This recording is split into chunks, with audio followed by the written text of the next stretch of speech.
Hello friends, मैं ममता चौबे आज आप लोग के लिए एक झूमर लेके आई हूँ। प्लीज़ सुने, अच्छा लगे तो लाइक सब्सक्राइब शेयर कमेंट जरूर करें।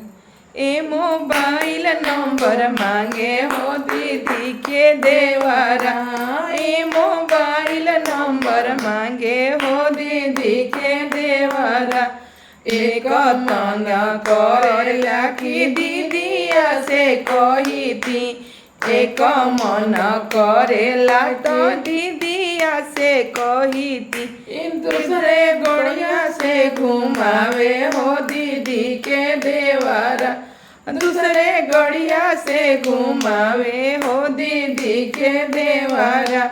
ए मोबाइल नंबर मांगे हो दीदी के देवरा, ए मोबाइल नंबर मांगे हो दीदी के देवरा। एक मन करेला की दीदिया से कही थी, एक मन करेला की दीदिया से कही थी। दूसरे पिक्चर देखावे हो दीदी के देवरा, दूसरे पिक्चर देखावे हो दीदी के देवरा। ए मोबाइल नंबर मांगे हो दीदी के देवरा, ए मोबाइल नंबर मांगे हो दीदी के देवरा। एक मन करेला की दीदिया से कही थी, एक मन करेला की दीदिया से कही थी।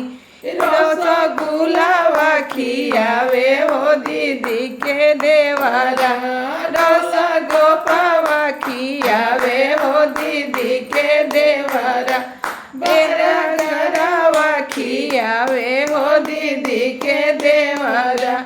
ए मोबाइल नंबर मांगे हो दीदी के देवरा, ए मोबाइल नंबर मांगे हो दीदी के देवरा। एक मन करेला की दीदिया से कही थी, एक मन करेला की दीदिया से कही थी। कहीं नवावे हो दीदी के देवरा, ए हो सड़िया की नवावे हो दीदी के देवरा।